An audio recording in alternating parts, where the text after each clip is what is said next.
ब्याह हो जाए, ओहो डीजे आ रहे हैं साहब, डीजे। लोग मौलाना हमारा पैसा है, आपका क्या जाता? हमारा तो कुछ नहीं जाता बेटे, जाता तो तुम्हारा ही है, जाता तुम्हारा ही है। दिल के अरमान निकाले डीजे लगा करके। हमने ऐसे भी दूल्हे देखे हैं, लोगों ने दिल के अरमान खूब निकाले और दूल्हा अपनी ससुराल तक नहीं पहुंच पाया, रास्ते में ही टंकर ने लात मारा, आग लग गई गाड़ी में। दूल्हा तशरीफ ले गया इस दुनिया से उस दुनिया में। बेगम को लेके आ रहे थे, यूं मर गए साहब, खड्डे में गिर गए। हमारे राजस्थान से सवाई माधोपुर से बारात सूरत जा रही थी। दूल्हे राजा फॉर्च्यूनर में थे, बस आगे जा गई। कोटा आने से पहले चंबल नदी आती है, तो बस कुछ दूर निकल गई थी दूल्हे की जो गाड़ी। बाद में अपने साथियों के साथ, जो दूल्हे के दोस्त लोग होते हैं ना स्पेशल, वो सब उसके साथ में थे। जैसे उस पे पहुंची, पुल के ऊपर देखिए कैसे मौत आई। दूल्हे राजा अपने साथियों समेत गाड़ी लेके खड्डे में कूद गए नदी में, और सबके सब स्वाहा। फिर किसी ने देखा तो फोन किया बस वाले को, जो कई किलोमीटर आगे जा चुकी थी, अब बारात लेके लौट आई है, इसलिए कि दूल्हा ही नहीं रहा इस दुनिया में। ये हालात होते। अभी 4 साल पहले की बात, एक और शहर हमारे शहर मकराना से लगा हुआ कुचामन, जो दूल्हे के दोस्त होते हैं ना, वो चाहते हैं कि हम भी दूल्हा वाली ही गाड़ी में बैठे। हाँ, कैसे भी बैठे मगर उसी में हम बैठेंगे, जो खास दोस्त होते हैं। तो इनोवा में कितने आदमी आते हैं? 6-7 आते हैं, और दो थोड़ा दुबला पतले हो ना तो 8 भी आ जाएंगे। तो कोई तंदुरुस्त थे दोस्त लोग, बारात जा रही थी, 8 आए नहीं आए, 7 आ गए थे, 8वां बैठे फिर निकल आए, फिर बैठे फिर निकल आए। कहा यार अब हम नहीं जा पाएंगे, हमारा मतलब ये शौक था कि हम अपने दोस्त के साथ उसी गाड़ी में जाते, अब आप लोग जाइए। उतरा बेचारा, बहुत देर तक बहुत अफसोस के साथ खड़ा रहा। वो गाड़ी चली गई। 2 घंटे बाद खबर आई कि वही गाड़ी का एक्सीडेंट हो गया जिसमें दूल्हे राजा थे, और 7 के 7 ट्रांसफर हो गए। जब इसको खबर लगी तो ये बेहोश हो गया सुनकर के हजरत। अरे अल्लाह तेरा बहुत बहुत शुक्र है, अच्छा हुआ मैं मोटा था, आया नहीं, अंदर बच गया। अच्छा हुआ मैं गाड़ी में नहीं आया। ये कोई कहानी नहीं है, ये हकीकत है।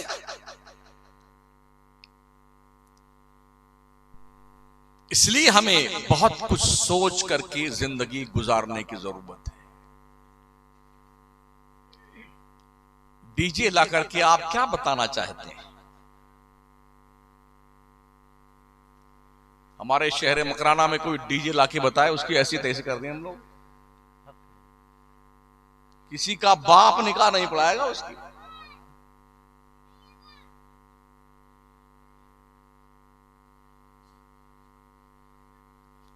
ये जिम्मेदारी कौन समझेगा? जो बड़े बुजुर्ग लोग घर के हैं ना, जो घर के मुखिया लोग हैं, उन्हें चाहिए कि वो अपनी जिम्मेदारी महसूस करें। शादियां डीजे से नहीं होती हैं। इंसान बन के रहिए, जानवर बन के मत रहिए। इतना तेज डीजे बजता है कि अटैक का मरीज मर जाए सुन करके उसकी आवाज को।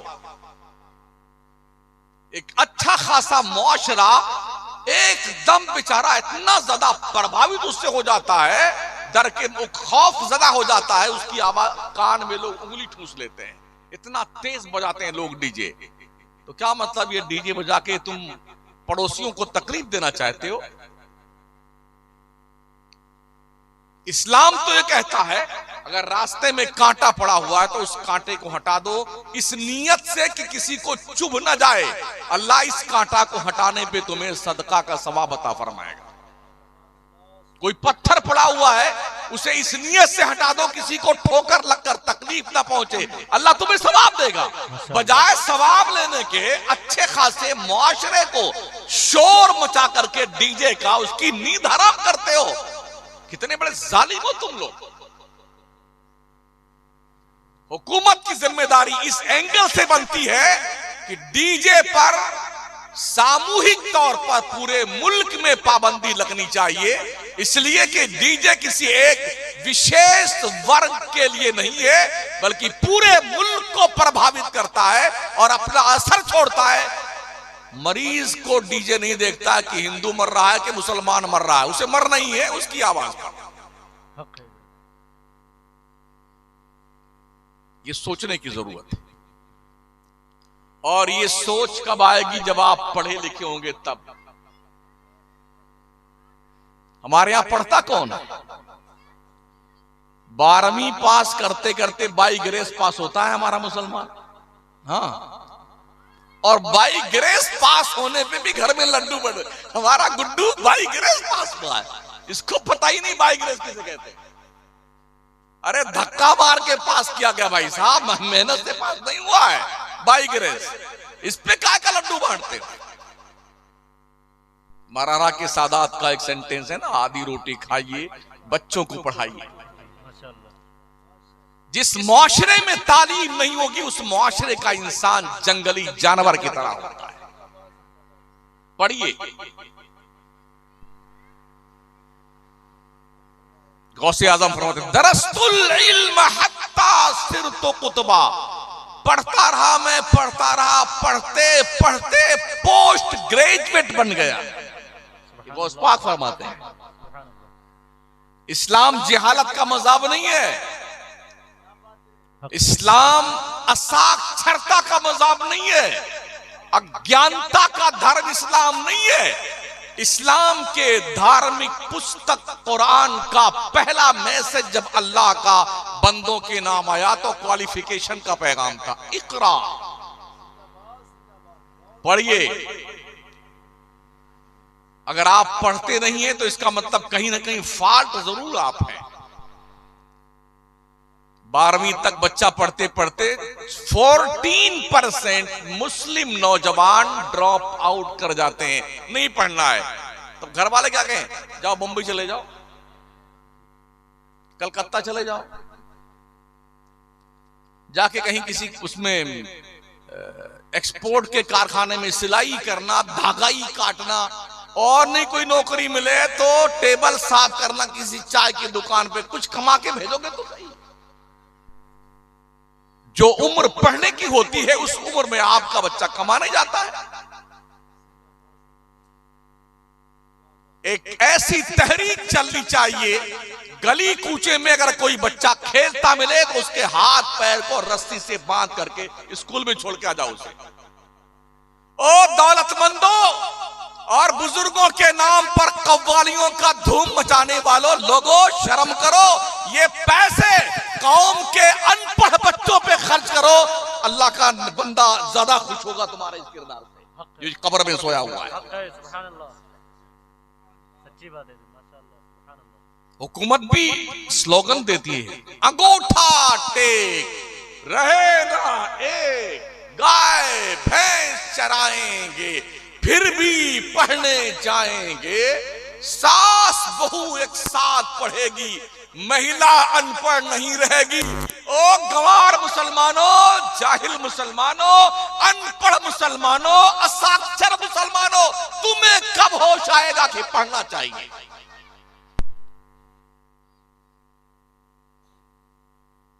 संभालो अपने बच्चों को। हर बाप अपने बेटों से क्लोज होकर के उसके दिल पर इंसानियत की, मोहब्बत की, नबी सी वफादारी की तहरीर लिखे। हर मां अपनी बेटी से क्लोज होकर उसके दिल पर कनीज़ाने फातिमा की तहरीर लिखे। इससे पहले कि कोई बदकिरदार दोस्त आपके बेटे से क्लोज होकर के उसे बेहयाई और बेशर्मी के खड्डे में डाल दे, आप खुद होश के नाखून लीजिए। इससे पहले कि आपकी बच्ची की कोई गर्लफ्रेंड बन करके उसे एक बुरे रास्ते पे ना लगा दे, माओ अपने बच्चियों के दिलों पर अल्लाह के पैगंबर के उसूल की, कुरान की, हदीस की तहरीर लिखो। उसे एहसास रहे मैं कनीज़ा ने फातिमा के सफ में खड़ी हूं। ये ज़ौक़ पैदा किया।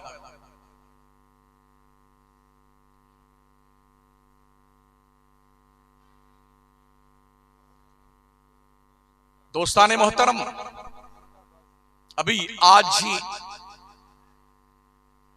अखबार की एक कटिंग मेरे पास किसी दोस्त ने भेजी है। बौरी जमात का नाम सुना आपने? जिनके मुल्ला के जलसे में हमारे देश के पीएम इज्जत माप नरेंद्र मोदी साहब भी तशरीफ ले गए थे और बैठ करके वहां कुरान हाथ में लिए हुए थे। उस बौरी जमात ने यह फैसला किया है 15 साल की उम्र से छोटे बच्चे और बच्चियों को मोबाइल नहीं देना है।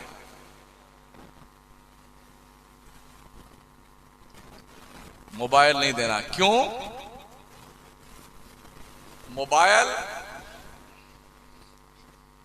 एक फिंगरप्रिंट के नीचे जहन्नम के सारे दरवाजे खुलते हैं। बच्चे कितने शार्प माइंड हैं, पैदा हो रहे हैं, 8-8, 9-9 महीने के हैं, वो भी मोबाइल की जो तड़प में आंखें बहाने लगते हैं। हाँ, माओ ने भी क्या ट्रिक अपना रखी है, अगर बच्चा बहुत रो रहा है तो झट से मोबाइल उठाती है, कार्टून खोल के दे देती है। अब वो झट से पकड़ लेता है मोबाइल को, चुप, एकदम चुप, लगता है कि ये रो ही नहीं रहा था। साल भर का बच्चा मोबाइल का हर फंक्शन खोल कर चला लेता है। हमें चलाना नहीं आता है। ये लम्बा वाला मोबाइल जो दादी अम्मा जो है मोबाइल की, हमारे पास भी हैं करीब 7-8 साल से, मगर 3 या 4 ऑप्शन जानते हैं हम। किसी का मिस कॉल देखना है तो देख लेते हैं, फोन करना है तो कर लेते हैं, व्हाट्सएप देख लेते हैं और कुछ वीडियो देख लेते हैं, बाकी और कुछ नहीं जानते हैं। और जो जानते हैं ना, हमने रात भर उन मर्दूदों को जागते ही देखा है। दुनिया में 3 प्राणी हैं जो पूरी रात जागते हैं: उल्लू, चमगादड़, कुत्ता। आपका नाम किस कैटेगरी में रखे वो बता दीजिए। आप बताओ, उल्लू के कैटेगरी में रखे, चमगादड़ वाले में रखे, या फिर डॉगी साहब के? बता दीजिए आप, इसलिए कि आप भी रात भर जागते हैं। पूरी रात मोबाइल देखना, तुम्हें हो क्या गया है?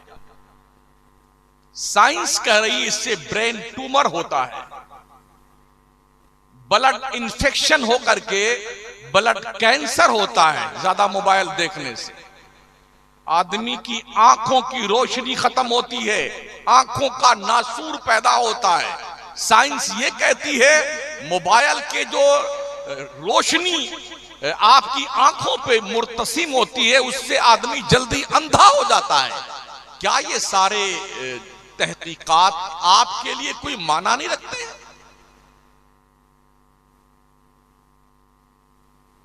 एक ये भी है, कितने लोग हैं हिंदू मुसलमान सबकी बात कर रहा हूं, 100 पूड़ी खा जाते हैं, पान पराग, पान मसाला, और पता नहीं क्या क्या नाम है, कम वक्तों ने क्या क्या नाम रखे हैं। कल मैं था गोवंडी में, मालूम ये हुआ कि 700 रुपया एक आदमी कमाता है, 250 रुपए की पूड़ी खा जाता है। 250 रुपए की पूड़ी, जहर खा रहे। ये पता है कि पूड़ी खाने वालों को कैंसर होता है, ये पता है कि पूड़ी जो खाते हैं उनका मुंह ऐसे चोंच बन जाता है कौवा का। और क्या बेटे, 2-2 पूड़ी, एक और फाड़ दे, एक और फाड़ दे, देखा उसको यूं हिलाते रहे, फिर ऐसे मिलाएंगे उसको, फिर बड़ी स्टाइल यूं करके ठूसते ठू अपने थोपड़े में। हाँ, बात यूं करते हैं। शराफत से बन जा इंसान यार, जानवर क्यों बनता है? छोटे छोटे पुड़िया, बच्चे छोटे छोटे खाते हैं पुड़िया। माहौल इतना बड़ा गंदा हमारा हो गया।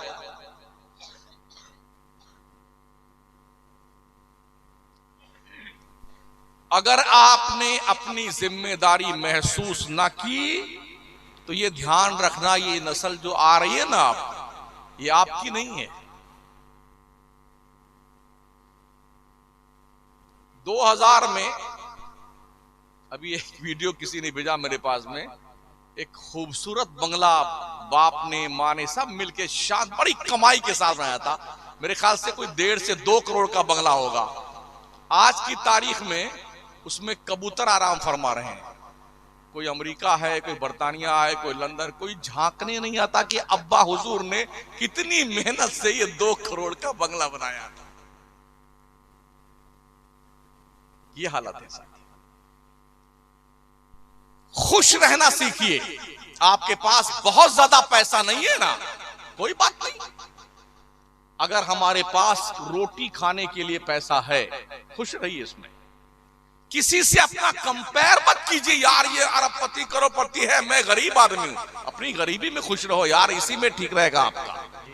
कंपेयर करेंगे दिमाग खराब होगा आपका, चोरी करने का हौसला पैदा होगा, डकैती करेंगे आप, लूट मार करेंगे। किसी की गाड़ी दे करके आप तमन्ना मत कीजिए कि आहा, कोई मतलब नहीं। हमारे रब ने हमें हाथ पैर सलामत दिए, बहुत बड़ा करम अल्लाह का है। पैदल चलिए ना यार, क्या दिक्कत आती है। हमारे बुजुर्ग जो थे वो बैलगाड़ी पे चलते थे। इतना हम भी जानते हैं, जब कोई साइकिल लेके आया था, जब हम 5-7 साल के थे, तो उसकी साइकिल की जियारत करने वाले बहुत सारे लोग जाते थे साइकिल देखने के लिए। फिर मोटरसाइकिल आई तो उस मोटरसाइकिल के पीछे लो जब धुआं निकलता था, उसका धुआं सूंघने के लिए बच्चे भागते थे। देखा है आपने? नहीं देखा है? मौल हमने भी देखा है। फिर गाड़ियों पे गाड़ियां, अब कोई कुछ ले आए, कोई कुछ नहीं देखता भोगता, सब अपने अपने हाल में मस्त है। अगर कुछ लोग ये सोचते हैं कि लोग हमको देखे, इतनी फुर्सत किसी को नहीं कि आपको देखे कि आप कौन लाट साहब हैं।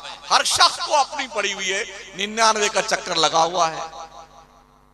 अगर 4 बच्चियां पैदा हो गई हैं तो उनके रिश्ते ढूंढने हैं, पढ़ाना है, लिखाना है, जहेज का इंतजाम करना है, वरना कौम के डाकुओं की तोंद भरने के लिए अगर पैसे नहीं आए ना, हाँ डाकुओं के, किसी का लड़का पढ़ लिख लिया ना, तो बोले हमारा गुड्डू डॉक्टर बन गया है, तो अब पूरा पैसा डॉक्टरी का ससुराल से उसे क्या मांगता, ससुराल वालों से पूरा पैसा वसूलता है, भिखारी कहीं का।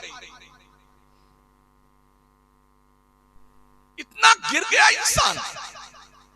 अल्लाह के पैगंबर इस्लाम फरमाते हैं, शादियां बिल्कुल आसान करो, खर्चा बिल्कुल ना करो शादी में, ताकि माशरे में कोई कुंवारा न रहे।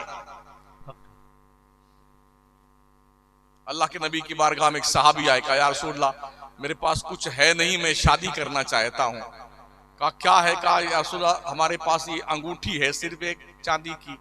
कहा जाओ तुम्हारा यही महर मुतय्यन है, तुम निकाह कर लो जाकर। एक आया, उन्होंने कहा सरकार मेरे पास भी कुछ नहीं, सिर्फ 2 लुंगी है, एक पहनता हूं एक ओढ़ लेता हूं। कहा एक लुंगी जो पहनता है नीचे उसे पहन ले, एक लुंगी को महर में अपनी बीबी को दे, जा निकाह कर ले। एक आया हजार मैं भी शादी करना चाहता हूं।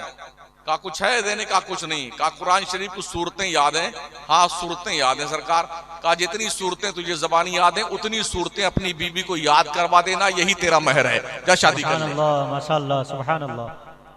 कोई माई का लाल ये बता दे हमारे नबी ने 11 शादी की, कोई बारात लेके गए? 4 बच्चियों की शादी करी, कोई बारात आई नबी के घर पे? नबी के साहबा कमोबेश 1,24,000 थे, कोई बारात लेके गया? जी नहीं। कोई बारात का इस्लाम में कॉन्सेप्ट नहीं है। मगर आज 250, 300, 500 बाराती जाएंगे। अपने बाप का थोड़ी खाना है लोग जी। हमारा खानदान बहुत बड़ा है, 500 आदमी तो आएंगे बारात में। ये धौंस भी देता बेटा। हाँ। और फिर जो जितने गांव इलाके की जो सबसे बढ़िया बढ़िया गाड़ियां होगी, स्कॉर्पियो जी, तो स्कॉर्पियो की लाइन 25 स्कॉर्पियो लग जाएंगी, ये बताने के लिए कि मैं 25 स्कॉर्पियो बारात में लेके गया था। मंगते कहीं के कल्लाज भिखारी। अब लोगों को छुट्टी नहीं है ना, किसी को बारात जाने की फुर्सत कहां इस जमाने में। हमने देखा हमारे गौरव चुकी में एक दिन चौराहे पे खड़े हुए थे, 25 गाड़ियां थी हजरत, 10 में तो आदमी थे और 15 में आदमी नहीं थे। ड्राइवर था, किसी में एक बच्चा था, किसी में वो भी नहीं था, मगर वो 25 लेके गया बेहया बरात।